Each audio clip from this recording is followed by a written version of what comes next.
Alright guys, so with it being the end of the year, we need to look back on this year of MMA and look back on the greatest fighters the UFC has had this year, and there are many of them that have made statements. We have had fighters who have made huge statements both in and outside the rankings, and we've had fighters who have had crazy activity this year. We've also had fighters with absolutely vicious highlight reel KOs, and fighters who have reached unbelievable feats this year. And now it is time to rank the top fighters who have taken 2025 by the balls, and we are starting off with 5th place, which is Jiří Procházka. Jiří Procházka has had a very good year. He's had 2 arguable fight of the year finishes, taking out Jamal Hill at UFC 311 in January in round 3, landing over 100 strikes and knocking him down twice, while showing incredible head movement. He was in the Matrix in that fight, but even more impressively, getting in a war with Khalil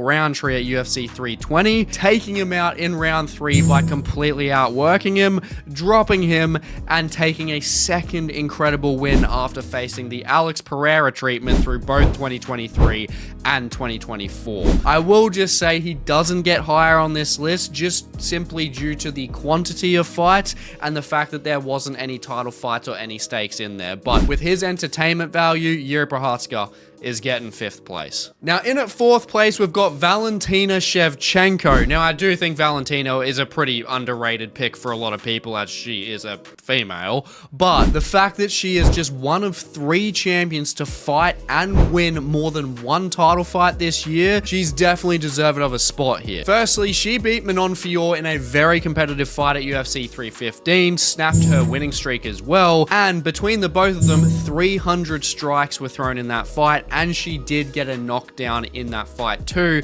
to claim her first title defense of her new reign. But then more impressively at UFC 322, she defended her belt against Zhang Weili, absolutely dominating her, almost landing every single takedown she attempted, and almost having 3 full rounds of control time and landing almost 150 strikes against her. Valentina Shevchenko has just seriously shown no real signs of slowing down even at 37 years old, and with a title defense firstly in her new reign against Manon Fiorot, but then secondly a title defense against someone that's going for double champ status in Zhang Weili, dominating her like that, definitely deserves to be in this list. Now in at 3rd place, we have got Joshua Van, and it's really hard to argue from an entertainment and progression standpoint to not have Joshua Van in this damn list. Van has had 4 fights this calendar year, so he's had activity, he has blown through the rankings, he's gone from unranked to now champion, and even though his title win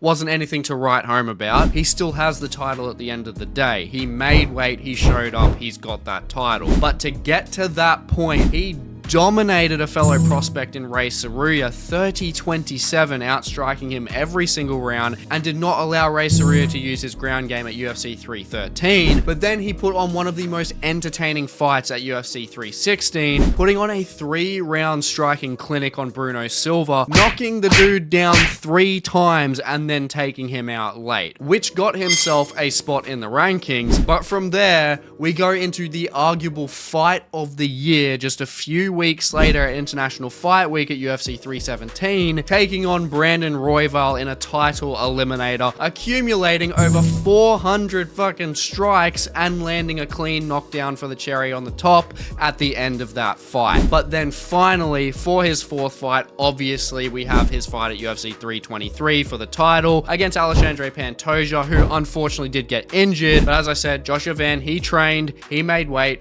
he claimed the belt to cap off an undefeated year, going from an unranked contender to now UFC champion, had fantastic fights all the way through, got finishes. The guy definitely deserves 3rd place. Now in at 2nd place, we have Islam Makhachev. Now Joshua Van's feats are definitely impressive, don't get me wrong, but I can't value his level of fights along with how he won his title over Islam Makhachev, who firstly absolutely ran through Renato Moicano in the first first round, getting his 4th title defense. Now that's great and all, but what really gets Islam Makhachev in an arguable contention for the best fighter of the year is of course his dominant performance over Jack Della Maddalena at UFC 322. Going up a weight class to claim that double champ status, which he succeeded, and aside from Khamzat Chimaev over Dricus du Plessis at UFC 319, Islam Makhachev has had 2 of the most dominant performances in the calendar year, headlining both of his respective events as well. Islam Makhachev completely shut down JDM striking,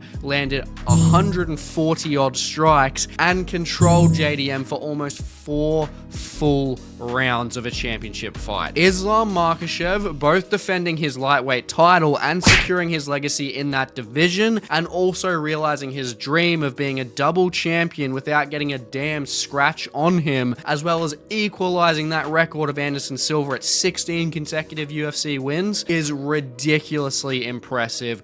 Has to be on this list. Now, in terms of an honorable mention, we've had some great performances from multiple fighters like Quillan Salkilld and of course Ilia Topuria at UFC 317, but I just cannot ignore that activity of Waldo Cortes-Acosta this year. In a heavyweight division that's absolutely damn starving for some activity, especially with it being held up so much at the top with the John Jones versus Tom Aspinall fiasco and now the Cyril Gane incident, Waldo Cortes-Acosta has really stood up this year to make that division somewhat entertaining. He has fought a total of 5 times this year, and he has won 4 of them, with 3 of them being by dominant wins. Firstly, he completely outstruck Ryan Spann and finished him in the first round back in March, and then he goes and shells out double the output over Sergey Spivak at UFC 316, and then to be fair, he did take a competitive loss to Sergey Pavlovich in August, but then came back to deliver arguably the best fight of the year within the division with his win over Ante Delia in November, getting eye-poked badly, but then just coming back, saying fuck it, and chinning Ante Delia badly in less than a round. But that's just not enough, is it? Exactly 3 weeks later, he fights at UFC Qatar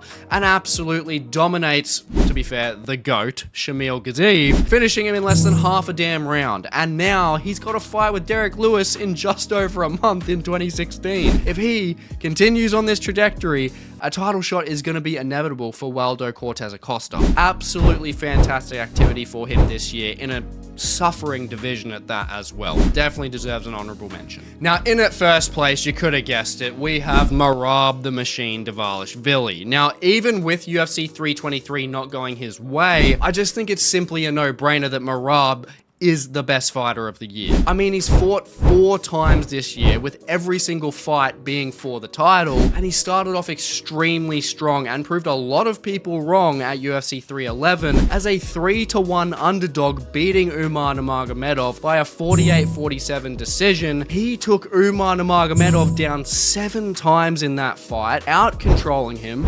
out-striking him to defend that belt for the first time. There's no better defense, realistically. And then he goes and proves why Sean O'Malley did not deserve that title shot at UFC 316, putting on his best career performance, submitting him in the 3rd round and also landing over 140 strikes. And then 3 months later at UFC 320, Merab just absolutely dominates Corey Sandhagen 49-45 with a 10-8 round in there, almost being the first one to knock out Corey Sandhagen. And also, of course, controlling him for over 2 full rounds. So that's 3 successful title defenses in this calendar year, which is more than anyone else, which realistically just gets him the top spot automatically. But the fact that he even attempted the record for title defenses at 4 with his fight against Jan, and even though Merab did lose to Jan, it was arguably the most entertaining fight in bantamweight, or even possibly of the year anyway, which works in his favor regardless of him losing. So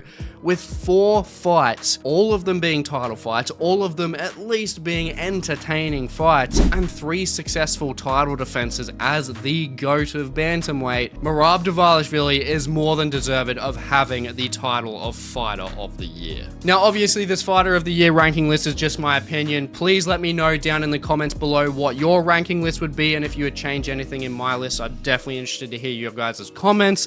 But please definitely check out the video just up here on the screen if you haven't already, and please like, comment, subscribe. It goes a long way for the channel, and I will hope to catch you in the next one.